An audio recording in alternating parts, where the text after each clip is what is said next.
Today I'm going to talk about oil cooler setup that I made for my NC Miata.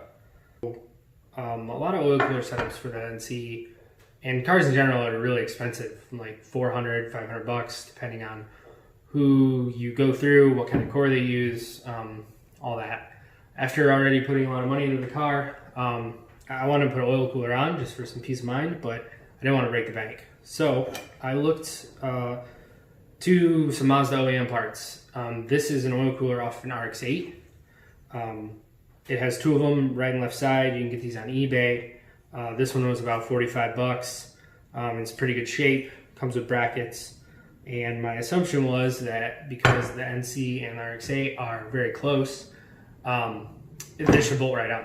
And it does. I'm gonna go over kind of the parts of the kit, what I bought, what you'll need, and then I'm gonna show some pictures, video of it installed on the car. So first is the oil cooler from RX8. Like I said, get one with the brackets. These bolt right on the NC. You won't have to make anything or get creative.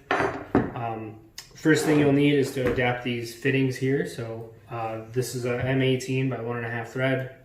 This is to a -10 AN line. They sell these in -6 and -8 as well.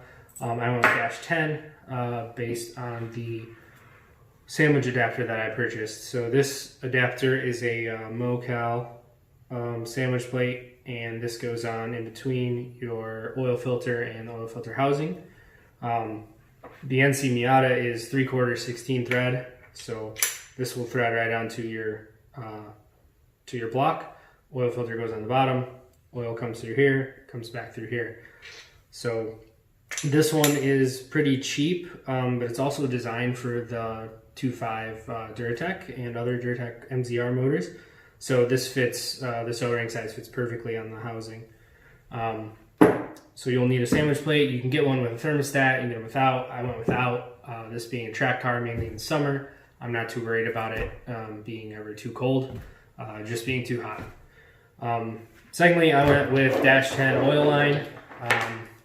I got 7 feet, cut it in half, so 3.5 feet a piece, and this works out pretty good distance-wise. Might be a little bit long actually, but I don't think you could get away with 6 feet. I did straight fittings on one side and 90 degrees on the oil cooler side. I think this will be okay. If I had to do it again, I might get 90s on both sides. This stuff's pretty flexible to bend, but having the 90 coming out of this might be nice. We'll see once it's on the car.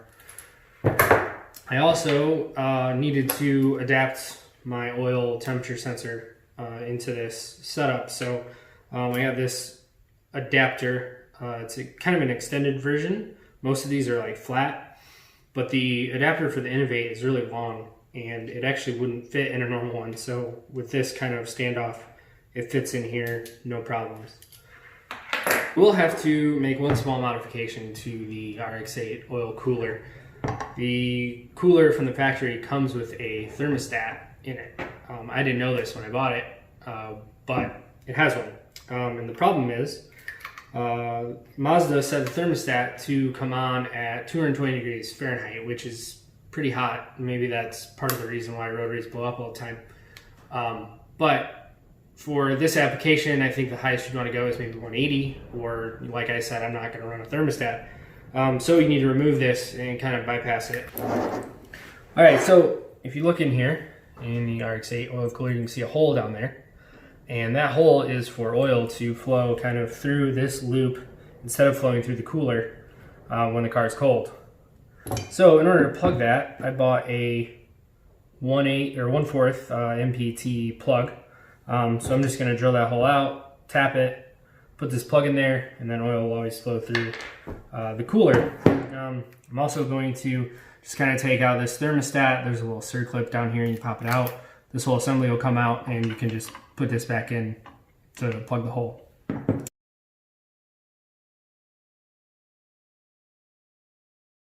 All right, this is everything mocked up, almost final tightening, but so here's where I mounted the oil cooler.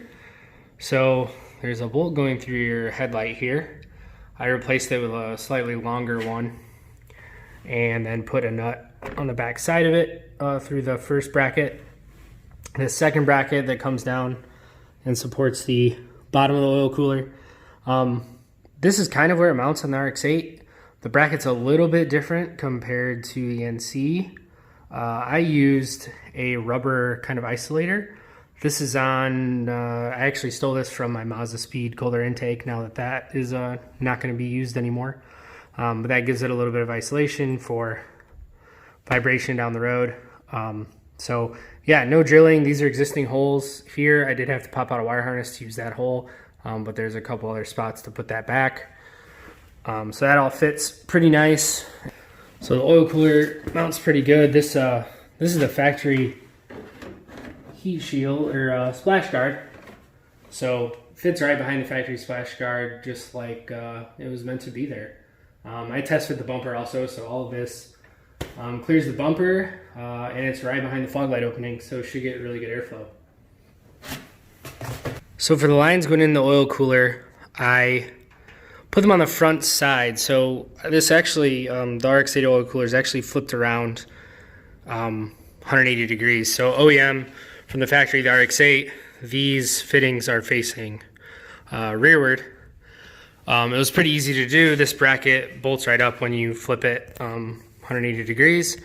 For this bracket down here, there's a little tab right there that you'll have to nip off, and then you can bolt on this other rear bracket. But otherwise it fits pretty good. These lines coming back, there's a little gap between the radiator and the radiator hose. Just about the sway bar. Coming up to the top side, if you pull off this radiator hose, makes routing things a little bit easier. So these go down in here. This is looking through the wheel well. So lines come back down right underneath the coolant line, right in front of this brake line bracket. Another good place to secure them. And then they go into the oil filter adapter right there. It's a little bit of a tight fit between the body and the motor mount, but got a little bit of clearance on both sides. Alright, this is under the car looking at the oil filter housing. This is pretty easy to get on. I would say tighten up your AM fittings first. Kind of let this dangle down, tighten those up, and then put it on. These are a little bit challenging to get to when you put it on.